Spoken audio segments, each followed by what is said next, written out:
Thank you, Damola. Before the advent of the colonial powers, everyone knows that in all our communities in Nigeria, the traditional rulers were, I may put it, were the government.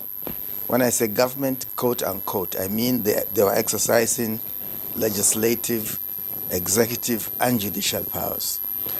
In the north, you have first-class emirs referred to as Sarkinyanka.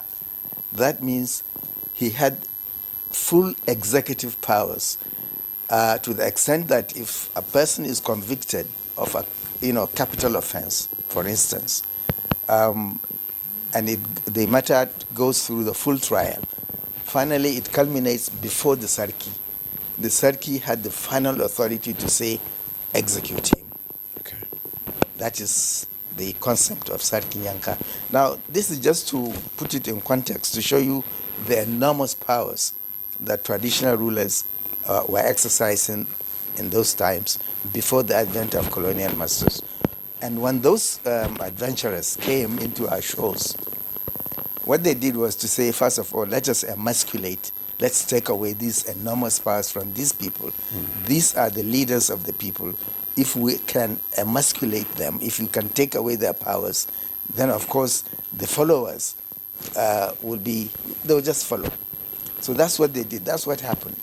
And unfortunately, after the colonial powers left, again, the political leadership of that time, when they came, they also realized that, they didn't understand the main function of traditional leaders after the colonial powers had left was to assist the political leadership in making sure that there's good governance. That's all traditional rulers in Nigeria, whether from the north, south, east, wherever, their main concern is to make sure there is proper and good governance. But some people misunderstand that. They think that we are vying for powers. We are vying for authority. We are not interested in all that. What we want is to see that our people actually are governed in the best sense of the word, governance. They get all the goodies, if I may use the word goodies, they get all the goodies of government. So what they did, they set up various panels, starting from the panel in 1976. There was local government reform in 76, in which that was the beginning when they started to chip off the powers of the traditional institutions. For instance, they took away the kings then used to have, as I said earlier, they controlled the police, they controlled we call them NTA police, they controlled the courts and the prisons.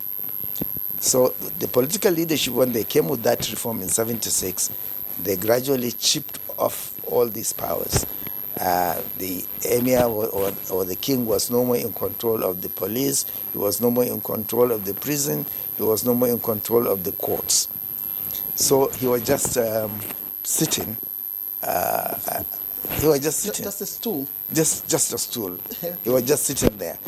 Now, but any time there is trouble in the land, the people, the ordinary people, they don't know anybody. It's only their king they know.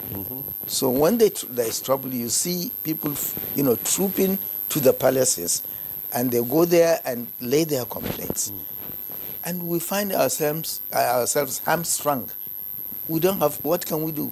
So at best, we now go to the political leadership, whether it is the governor, whether it is the chairman of the local government, whatever. And we say, look, you have to come and do something. Look at all these people, complaining. And so that's where we are. Then again, in 1996, another set of reforms also were conducted, and those ones also now finally nailed the coffin. Okay,